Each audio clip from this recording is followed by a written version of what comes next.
अस्सलाम वालेकुम and welcome back to another episode of grind room discussions. हम दोनों अहमद आपके सामने मौजूद हैं। Thank you so much for supporting our channel.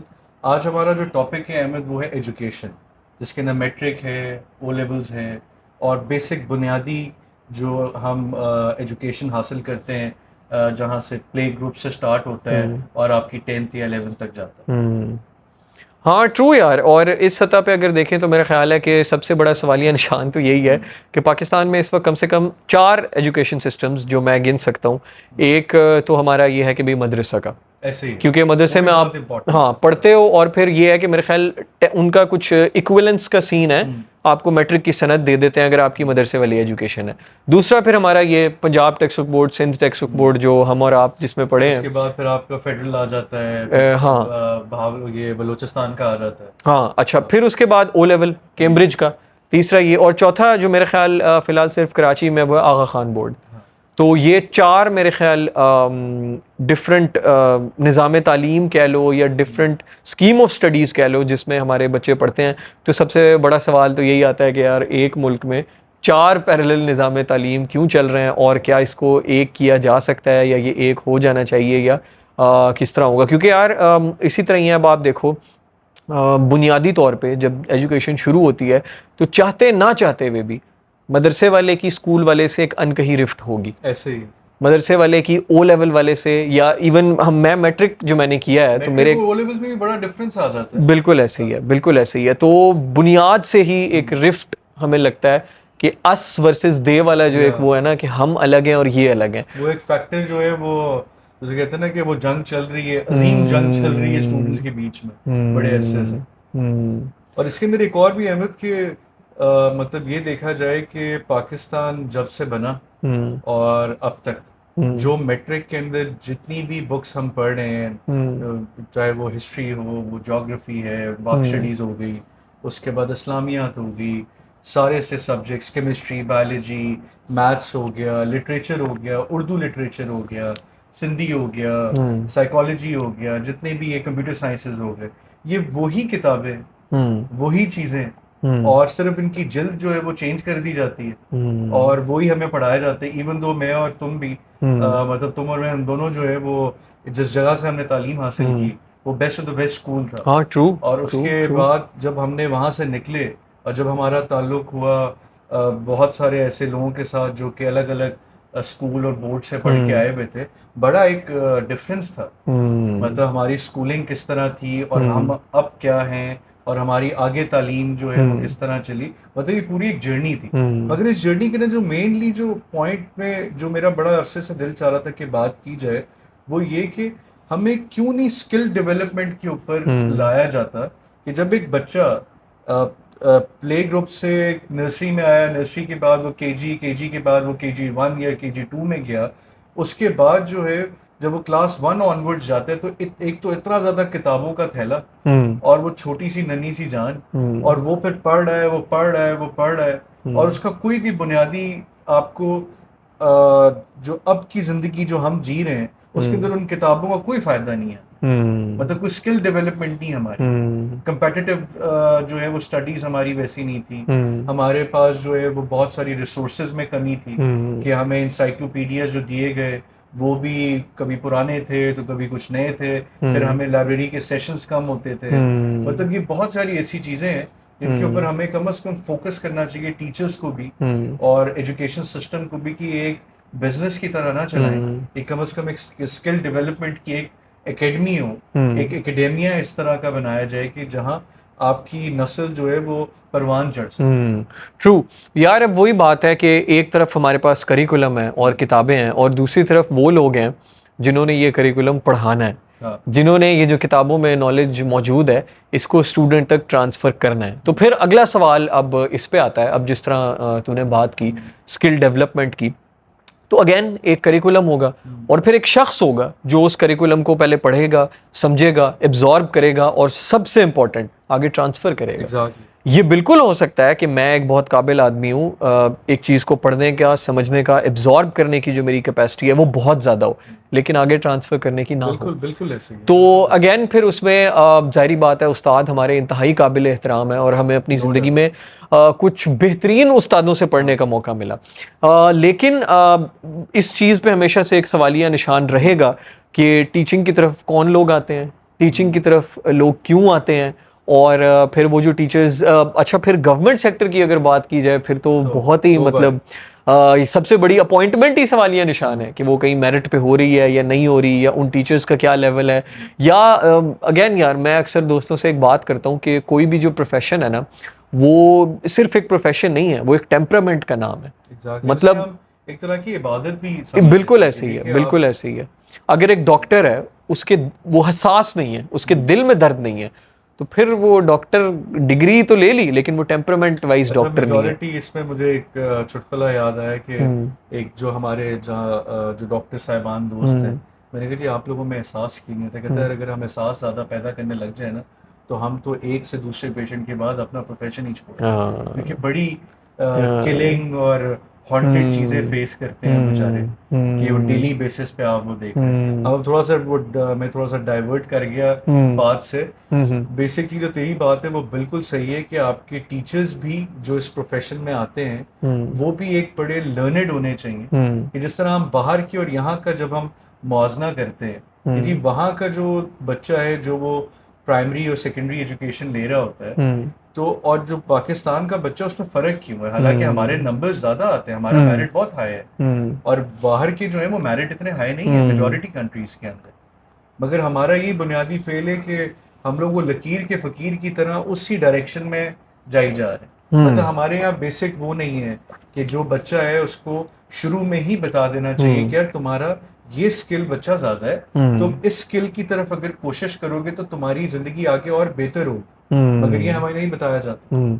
Again यार, स्कूल की जो एजुकेशन है, स्कूल के जो टीचर्स हैं या जो इदारे हैं, उन इदारों को चलाने वाले हैं, बेशक वो गवर्नमेंट हो या प्राइवेट हो, मेरा ख्याल है इस तरह किसी ने सोचा ही नहीं आज तक कभी कि भी नहीं सोचा। ये बच्चा है, ये अल्लाह की बेहतरीन एक मखलूक है हाँ, और अल्लाह ने इसे किसी बड़े स्पेसिफिक काम के लिए पैदा किया है। बिल्कुल मेरा ऐसे ही, नहीं ख्याल ये किसी ने सोचा है आज तक। कभी भी वो नहीं। एक ही तरीक़ेकार से मतलब सबको हाँक रहे हैं। किसी टीचर मतलब होंगे, मुझे इस तरह तो नहीं कहना चाहिए किसी टीचर ने, लेकिन मेरा ख्याल है कि जो टीचर्स हैं या जो हेड मास्टर साहब होते हैं, ये जो प्रिंसिपल होते हैं, मेरा ख्याल है उन्हें पता होना चाहिए कि यार इस क्लास में ये 4 बच्चे जो हैं, या ये 10 15 20 30 बच्चे जो हैं, इनका रुझान साइंस की तरफ ज़्यादा है। हाँ। ये जो बाकी हैं इनका लिटरेचर की तरफ ज़्यादा है। ये हैं, ये जो हाथ से काम करने वाले, जो मतलब इनके मोटर स्किल्स कह लो, वो जो है मतलब बहुत अच्छे हैं। यानी अगर क्लास टीचर है तो मेरा ख्याल है कि एटलीस्ट उसको इतना पता होना चाहिए कि यार मेरी क्लास के इतने बच्चे जो हैं उनका एप्टीट्यूड ये है, बाकियों का ये है, इनको ये प्रोफेशन अडॉप्ट करना चाहिए और इनको ये अडॉप्ट करना चाहिए। बदकिस्मती से यही है कि यार टीचर्स के पास टारगेट यही होता है कि यार किताब ख़त्म करवा लें, इनको जल्द से और जल्द हाई सिलेबस अचीव पूरा हो। रिजल्ट्स हो। मैं हाँ। अपनी क्लास टीचर एक एंड ऑफ द जो कहते हैं कि आपके मॉक्स वगैरह के बाद एक रिपोर्ट बनाई जाती हम्म। है, वो सबमिट की जाती है कि जी मेरा क्लास का रिजल्ट बहुत अच्छा है। हम्म। बस हम्म। यहाँ तक जो है वो इनका एक तरह की वो बिल्कुल चली ऐसे ही है। जाती है। और वो रिजल्ट भी क्या कि मतलब बच्चे ने म, किताब में लिखा हुआ टेक्स्ट मेमोराइज करके एज इट इज पेपर पे ट्रांसफर किया हो। रट्टा मार दिया, हाँ, कॉपी मतलब पेस्ट है। यानी ये जो सबसे बड़ा स्किल है स्कूल लेवल तक, जिसकी बुनियाद पे नंबर मिलते हैं, या जिसकी बुनियाद पे अच्छा या बुरे का तयन किया जाता है कि ये बच्चा अच्छा है, ये बच्चा बुरा है, सोचने की इसमें गुंजाइश नहीं है कि हाँ, मतलब कोई ऐसा सवाल किताब में दिया जाता हो या टेस्ट में दिया जाए जिसको सोच के अटेम्प्ट करना है, या इसमें ये भी है जिसमें। ना कि मतलब तेरी मैं बात काट रहा हूँ, हम्म। अब हमारे भी स्कूल्स के अंदर जो है वो टॉप नॉच बच्चे भी होते थे। हम्म। मुझे वो याद है कि जो मेरी हमारी क्लास में तेरा और मेरा कॉमन फ्रेंड है मेराज तैयब, हम्म। और आजिम है और बाकी हम्म। लोग हैं। इन लोगों का बड़ा मज़े का होता था कि यार मैथ्स का क्वेश्चन है हम्म। कि जी आपने जो हमें ये हमें स्टेप्स बताए हैं, हम्म। अगर हम इसको स्टेप्स को थोड़ा सा चेंज कर दें, हम्म। मेनली तो जवाब तो वही निकलेगा। नहीं जी हाँ। आपने वही स्टेप कॉपी करने, हाँ। क्योंकि बोर्ड के इम्तिहान में जब तक आप पेपर पे पेपर नहीं भरेंगे हाँ। आपका रिजल्ट नहीं आएगा। तो ये बड़ा एक अजीब सा अलमिया है कि एक बोर्ड के इम्तिहान में आपके बच्चे इतना हाई अचीव करते हैं, hmm. But in their real life they hmm. Do nothing. हाँ बहुत दैट्स ट्रू, सारी ऐसी एग्जांपल्स हैं। That's true, that's true. अब सबसे बड़ी मिसाल तो यही है यार कि साइंस सब्जेक्ट्स में हमारे पाकिस्तान में हम देखते हैं कि भाई 1100 में से 1100 ही नंबर ले लिए, हाँ, या मतलब 1100 में से अजीब सी बात है 1090 वैसे। नंबर ले लिए। हाँ, लेकिन इस मुल्क में साइंटिफिक इनोवेशन या कुछ भी मतलब नहीं। छोटे लेवल पे क्यों नहीं हो रही? हमारे साथ वाला जो नेबरिंग कंट्री है हम्म इंडिया, इंडिया के अंदर जो है वो अब वो मून पे भी जा रहे हैं, हम्म उनकी एआई पे रिसर्चेस बहुत हैं। हम्म चलिए ये तो बहुत आगे की हम बात करने लग गए, हम्म मगर फिर भी उनका जो एक मैं आर्टिकल पढ़ा था अहमद, मैंने कहा सबके साथ शेयर किया जाए। हम्म उसके अंदर बड़ी एक हैरानकुन बात थी, हम्म वो ये कि पाकिस्तान में जो जीडीपी है हम्म जो लगाया जाता है एजुकेशन सेक्टर पे, वो हाँ 2021 के अंदर गालिबन हाँ वो 2021-2022 में 1.77% हम्म एजुकेशन और हेल्थ सेक्टर हम्म पे। हम्म हम्म और पाकिस्तान का जो लिटरेसी रेट है और इंडिया का लिटरेसी रेट है, उसमें भी बड़ा नुमाया डिफरेंस है। हम्म मतलब वो बड़ा स्लोली ग्रेजुअली जो है वो इंडियंस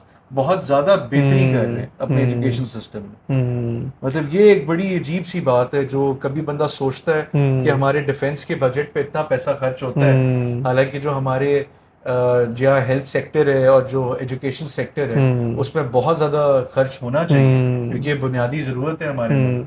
हाँ यार, मेरा ये ख्याल है कि यार इंडिया ने किसी हद तक अपनी प्रायोरिटीज डिफाइन कर ली हैं, बहुत या बहुत ज़्यादा। इस तरह कहना चाहिए कि वहाँ जो मतलब एक न्यू लिबरल इकोनॉमी के बाद वहाँ की जो कैपिटलिस्ट क्लास है उसने अपनी इकोनॉमी जो है ना, इकोनॉमी सॉरी कह रहा हूँ, अपनी प्रायोरिटीज थोड़ी बहुत डिफाइन कर ली हैं। आईटी का बूम आया वहाँ पे, मतलब सॉफ्टवेयर हाउसेस का बूम आया, ऐसी मल्टीनेशनल कंपनीज उधर। उनकी गव बीपीओज आउटसोर्सिंग, उनकी गवर्नमेंट ने डिसाइड किया कि यार ये ज़्यादा लुक्रेटिव है, यहाँ हमें इन्वेस्ट करना चाहिए। वहाँ की एक बिजनेसमैन तबका, एक क्लास उठी जिसने उस सारा कुछ चीज़ों को आगे लेके चले। एग्जैक्ट। पाकिस्तान में बदकिस्मती से ऐसा नहीं हो सका। पाकिस्तान में हम पुल ही बनाते रह गए। हमने कहा भाई हम हाँ बड़े इसी से तरह बड़ा ही पुल है, इसी बनाएंगे। तरह ही है, इसी आजकल तरह वो ही एक है। और न्यूज़ सरफेस में है कि जी हमने सबसे ऊंचा झंडा बनाना है, झंडा बनाना है, तो ट्रू। उसके लिए हम 40 करोड़ रुपए का जो है वो बजट हमने साइड पे रखा है। ऐसे ही है। अब यार मैं कोई यानी सरमायादारों के बहुत ज़्यादा हक में तो नहीं हूँ, लेकिन बहरहाल कुछ ना कुछ मौशी तरक्की जो है वो मुल्क में होनी चाहिए और बहुत प्लान्ड ज़रूरी इकॉनमी है। होनी चाहिए। लेकिन आप ये देखें कि हमारे जो इंडिया के, जिस तरह तूने बात की, वहाँ के अगर आप बड़े नाम या बिजनेस टाइकून्स गिनना शुरू करें, टाटाज, बिरलाज, बिरलास, अंबानीज, अंबानीज। आप जरा देखें वो क्या कर रहे हैं। हाँ, यार वो टाटा नैनो बना रहे हैं, सही है, गलत है, फेल हुई, कामयाब हुई, हाँ। लेकिन बहरहाल वो कह रहे हैं अपनी गाड़ियां बनानी है। और यहाँ हमारा सबसे बड़ा जो बिजनेस टाइकून इस वक्त कौन है? शायद मलिक रियाज, जो क्या कर रहा है, जो प्लॉट काट के जमीनें बेच रहा है, वही दैट्स है ना, इट। एक और भी अब आप देखो कि पाकिस्तान में भी ऐसे बहुत सारे लोग हैं जिन्होंने मोटरसाइकिल के इंजन से जो है वो एक गाड़ी बना ली, हम्म और साथ ही साथ उन्होंने ट्रैक्टर छोटा बना लिया, हम्म मगर वो बेचारे बस अपने शौक में ही रह जाते हैं, हम्म और आगे कभी भी उनको रिकग्निशन नहीं मिलती। क्योंकि यार मुझे ये लगता है कि हमारे यहाँ के जो कैपिटलिस्ट है ना, या जो यहाँ का सरमायादार है, वो सरमायादार भी नहीं है। वो वो एक अजीब सी जहनियत रखने वो वाला बंदा है। बिजनेसमैन है, मतलब क्या उसको बेसिकली। बिजनेसमैन कहें यार, जो इन्हें मतलब इतने सारे, अब जिस तरह तूने जिक्र किया, इतने सारे लोग हैं जो अपने लेवल पे, घर के लेवल पे ये छोटी छोटी डिजाइन इनोवेशंस कर रहे हैं, तो और वो ये कोई वो नहीं है कि जो बहुत ज्यादा कोई फंड्स एमआईटी हैं के जिनके पास ग्रेजुएट्स या हैं कुछ, और इनके पास हाँ बड़े स्किल डेवलपमेंट है, ये ऐसे अपनी ही है। मदद आपके तहत जो है वो बना रहे हैं। तो कहाँ है वो बिजनेसमैन आए और इन्हें सपोर्ट करे? सर कभी भी नहीं करेगा ना, मसला ये है कि हाँ हमारी जो वो पहले आपने बता दी कि क्लास डिफरेंस है। हम्म अब शुरू में जो हमें क्लास डिफरेंस एजुकेशन साइड में डाल दिया जाता है हम्म वो ये कि ये मैट्रिक का बच्चा है और ये ओ लेवल्स का बच्चा है। हम्म तो अब अगर एक बच्चा मैट्रिक अफोर्ड कर सकता है और एक बच्चा ओ लेवल्स अफोर्ड नहीं कर सकता, अब हमारे सिनेरियो में ये था कि हमारे शहर के अंदर ओ लेवल्स था ही नहीं, था ही नहीं उस टाइम, ट्रू। ना ओ लेवल्स ना ए लेवल्स, कोई सीन ही नहीं था। हम्म हमारे पास सिर्फ मैट्रिक था और एफएससी था। हम्म तो हमने मैट्रिक भी बेस्ट ऑफ द बेस्ट जगह से किया, हम्म मगर वहाँ भी ये है कि बेसिकली टीचर्स की भी क्वालिफिकेशन हमारे जो मिनिस्टर की क्वालिफिकेशन है ना उसके साथ रिलेटेड है। ये मेरा ओपिनियन है, बहुत सारे लोग इससे डिसएग्री करेंगे। जिस तरह के एजुकेशन मिनिस्टर प्रीवियस गवर्नमेंट्स में रह चुके हैं हम्म कि वो उनका एजुकेशन के साथ कोई ताल्लुक ही नहीं है और वो एजुकेशन मिनिस्टर है।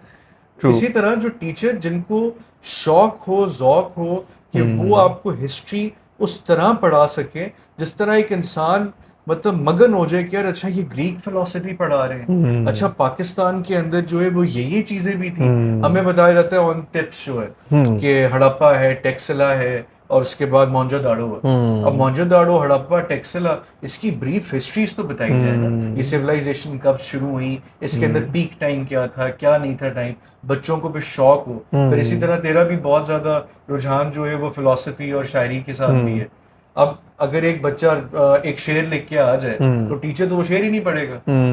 मतलब बहुत सारे ऐसे बच्चे जिनके अंदर अल्लाह ताला की तरफ से सलाहियत होती है और जीन्स के अंदर से होता है कि वो बच्चे बड़े प्यारे तरीके से इरशाद करते हैं, शेर पढ़ते हैं और बड़ा जबरदस्त हो जाता है उनका हिसाब किताब किया है। मतलब वो आपकी डिबेट्स के अंदर बड़ा अच्छा वो प्रोग्रेस देते हैं, अपने आप की मेंटल प्रोग्रेस बहुत बेहतर करते हैं। इसमें तेरे से सवाल ये पूछूंगा कि क्या ये जो फरसूदा निज़ाम है इसको अब चेंज करने का टाइम आ चुका है? हाँ यार, अब क्या, मैं तो कहता हूँ बड़ा अरसा हो गया कि इसको जो है ना चेंज करने की ज़रूरत महसूस की जा रही है। और अगेन यार, जिस तरह तूने पॉइंट आउट किया, करिकुलम काफ़ी पुराना हो गया। अक्सर ये बात की जाती है, मेरा ये ख्याल है कि टीचर भी थोड़े से पुराने तो नहीं मैं कहूँगा, लेकिन उनका जो स्टाइल ऑफ टीचिंग है उसको, हाँ मतलब as an individual we have some excellent people who are teachers in our country, but the way they teach, जिस अंदाज से वो पढ़ा रहे हैं, वो उसमें इनकलाबी तब्दीली की ज़रूरी है। यानी कि कोई छोटा मोटा नहीं, उसे अपसाइड डाउन उस निज़ाम को कर देना चाहिए, जिस तरीके से वो पूरा रिफॉर्म हो। और इवन यार पता है, स्कूल को तो आपको पता है वो स्टेज होता है या वो टाइम होता है जब वो बच्चे की साइकोलॉजी, उसकी पर्सनालिटी बन रही होती है। अगर उस टाइम पे उसको डिस्करेज करने वाले, क्रश करने वाले, या फिजिकली उसको जो है अब्यूज करने वाले, अब्यूज मैं कहूंगा यार, फिजिकली और मेंटली अब्यूज करने वाले अगर लोग मौजूद हैं, तो फिर तो क्या ही वो मतलब आगे जाके कुछ करेगा, डर जाएगा। हाँ, जब वो उसको पता है वाइवा नहीं याद करके आए। अब जरूरी है कि एक बच्चा जिसकी मेंटल कैपेसिटी वैसे ना हो बायोलॉजी पढ़ने वाली, वो क्यों बायोलॉजी पढ़े? अब एक बच्चा जिसको फिजिक्स में और केमिस्ट्री में शौक नहीं है, उसका आर्ट्स की तरफ ज्यादा रुझान है। एक बच्चा जिसको केमिस्ट्री पसंद है मगर बायोलॉजी नहीं पसंद और उसको फिजिक्स नहीं पसंद, तो ये जरूरी है कि आपने उसी सीड में चली जाना, पढ़ी जाना। तो वही है यार कि मतलब ओवरऑल अगर इस निज़ाम को देखा जाए तो यही है कि क्रिएटिविटी को किल कर दो, यूनिकनेस, इंडिविजुअलिटी, एक शख्स जो है वो दूसरों से किस तरह मुख्तलिफ है, इस सब को किल करो।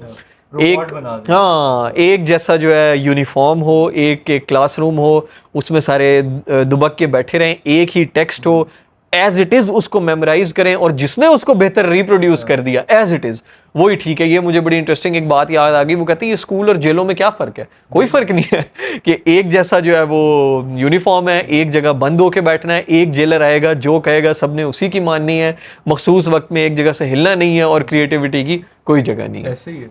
लेकिन ये स्पोर्ट्स डेज हैं, या जो हमारे मुल्क में जो अब फुकदान शुरू हो गया है कि बहुत सारे लोग वर्चुअल स्पोर्ट्स में चले गए हैं पीएस के अंदर, वो भी एक अच्छी हेल्दी होगा। मतलब हर किसी स्पोर्ट्स का, हर किसी का अपना अपना हिसाब किताब है, फ़ायदे भी हैं, नुकसान भी हैं। मगर हमारे क्रिकेट टीम्स होती थी, फिर स्टेट लेवल और डोमेस्टिक लेवल हम शुरू करते थे खेलना और सारा कुछ। ये इसके साथ साथ बड़ा अलाइन करता है, कंपेटिटिव एक वो स्पोर्ट्स आ जाता है आपके दिमाग में कि यार मैं आगे बढ़ूं, मैं और ज्यादा बेहतर लेके आऊं चीजों को। इसी तरह स्कूल्स के अंदर रिसर्च फैसिलिटीज नहीं है मौजूद। कि मुझे याद है कि हमारा कंप्यूटर लैब का टाइम होता था 20 मिनट या आधे घंटे। अब उसमें तो कंप्यूटर ऑन करते हुए आपके पुराने पीसी से तो 10-15 मिनट तो उसमें ही चले जाते थे। बाकी फिर जो आगे आप क्या करेंगे? क्लिप आर्ट पे कुछ चीज बनाएंगे। यही चीज आ जाती है ना कि आपके पर रिसर्च वर्क ही नहीं है। आपको टीचर्स ये नहीं बोलते कि अच्छा ये एक स्पेसिफिक टॉपिक है, आप जाके रिसर्च करें। अब हमारे इलाके के अंदर या दीगर बड़े शहरों में तो चले लाइब्रेरीज का निज़ाम है कि वहां फिर भी लाइब्रेरी कार्ड मिल जाता था, आप लोग जाके पढ़ते थे, बड़ा फायदा होता था, और भी बुक्स पढ़ने को मिलती थी। यहाँ एक लकीर के फकीर की तरह एक रोबोट बनाएगा और उनको नहीं पता करना क्या है। ट्रू। तो यार फिर हम यही इस पे कंक्लूड करते हैं कि यार स्कूल का जो एजुकेशन सिस्टम है उसके दो बुनियादी पिलर्स हैं, एक तो करिकुलम और दूसरा उस करिकुलम को पढ़ाने वाले। ऐसे ही तो इन दोनों में जब तक कोई सीरियस तब्दीली नहीं आएगी, तब तक अगर आप एक्सपेक्ट करते हैं कि आपके जो बच्चे हैं वो कोई बहुत ज़्यादा बुनियाद ही अगर ठीक नहीं होगी, तो फिर आगे किस तरह स्कूल या यूनिवर्सिटी लेवल को आप वो करेंगे? सबसे पहले स्कूल एजुकेशन और उसमें करिकुलम और टीचर को ठीक करें। और अब मॉडर्नाइज दौर आ गया है, आपके पास बहुत सारे ऐसे रिसोर्सेज हैं, आप उनको यूज़ करें बच्चे की स्किल डेवलपमेंट में। और खुदारा एक जो स्पीड लग जाती है कि फ़लाने चाचे मामे ताए का बेटा वो बीबीए कर रहा है तो वो बीबीए ही करेगा। नहीं, आपका बच्चे के अंदर एक यूनिक क्वालिटी होगी। एक आप बच्चों में भी एक यूनिक क्वालिटीज़ होती हैं। कुछ ड्रामेटिक्स की तरफ बहुत अच्छे हैं, कुछ स्किल डेवलपमेंट उनकी बोलने का तरीका बहुत अच्छा होता है, किसी का सोचने का तरीका बहुत बेहतर है। बहुत सारी अब फ़ील्ड्स आ गई हैं ना, ट्रू। अब चाहिए कि कम से कम माँ-बाप को ये सोचें, देखें, अपने बच्चों को महँगे स्कूल की बजाय आप उनकी ज़िंदगी के अंदर इंग्रेन्ड करें अपने प्यार को, ताकि बच्चा आपके साथ खुद बात करे। और यही मैं पैगाम हम दोनों की तरफ से देना चाहता हूँ कि टीचर्स को काइंडली जब आपको लगे कि अब आप फ़ायदा नहीं दे रहे, आप अपने आप को और बेहतर एक ब्रेक लें, ब्रेक के बाद आप और बेहतर टीचर बन के आप वापस आएँ, ताकि लोग आपसे मोहब्बत करें, प्यार करें और साथ-साथ बेहतरीन जो है वो तालीम हासिल कर सकें। ट्रू यार, मैं एक इसमें बड़ी इंटरेस्टिंग बात करना चाहूँगा कि एक छोटी वो सराहा टाइप की ऐप्स आई हुई हैं जिनमें एनोनिमस मैसेज आपको कोई भी भेज सकता है। तो every now and then teachers को चाहिए कि वो एनोनिमस मैसेज होता है और वो हाथ से नहीं लिखा होता, डिजिटल होता है, तो आप राइटिंग भी नहीं पहचान सकते। तो जो भी आपकी क्लास के व्हाट्सएप ग्रुप्स वगैरह हैं वहाँ वो हर क्लास के साथ साल में 1 या 2 बार वो एनोनिमस लिंक बनाएं, वो उस ग्रुप में भेजें और वो कहें यार मुझे बिल्कुल पता नहीं चलेगा किसने क्या कहा और मुझे फीडबैक दो। फीडबैक ज़रूर लें, अगर आप टीचर लाज़मी, हैं तो अपनी क्लास से फीडबैक ज़रूर लें। लाज़मी। अब तक के लिए इतना ही। Thank you so much. अपनी राय से आगाह कीजिएगा हम सबको और अगली एपिसोड में आपके साथ मुलाकात होती है। अल्लाह ने के मान। अल्लाह हाफ़िज़।